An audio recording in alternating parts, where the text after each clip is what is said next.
Ce snack à la poêle prêt en quelques minutes est parfait quand vous voulez quelque chose de pratique et délicieux. Pour commencer, prenez 2 œufs et mettez-les dans un récipient. Ensuite, battez-les bien avec un fouet ou une fourchette si c'est ce que vous avez sous la main. Après cela, ajoutez une cuillère à soupe de beurre et une pincée de sel, juste pour rehausser la saveur. Mélangez à nouveau. Maintenant, il est temps d'ajouter 240 ml de lait au mélange. Remuez un peu plus jusqu'à ce que tout soit bien incorporé. Ensuite, tamisez 1,5 tasses de farine directement dans le bol. Le tamis aide à éviter les grumeaux et rend la pâte plus lisse, vous voyez? Mélangez bien jusqu'à obtenir une pâte homogène sans grumeaux de farine. Cette étape est importante pour rendre la pâte bien légère et uniforme. Profitez-en pour mettre un like sur la vidéo.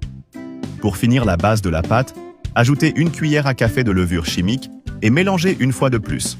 La levure va aider à rendre le snack moelleux à l'intérieur.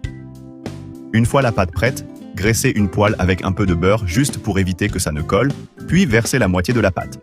Étalez bien avec une spatule ou en inclinant la poêle pour couvrir tout le fond. Et voici la meilleure partie, la garniture. Commencez par une généreuse couche de mozzarella râpée. Elle va fondre et rendre le tout super crémeux. Ah, n'oubliez pas de me dire de quelle ville ou pays vous regardez. Comme ça, je peux vous envoyer un gros câlin dans la prochaine vidéo. Ensuite, ajoutez du jambon râpé par-dessus. Si vous voulez, vous pouvez varier avec du poulet effiloché, du thon ou même des légumes hachés. C'est selon vos goûts. Dites-moi en commentaire quelle garniture vous utiliseriez dans cette recette. Maintenant, versez le reste de la pâte par-dessus la garniture, en couvrant tout. Répartissez doucement pour ne laisser aucun morceau de garniture découvert.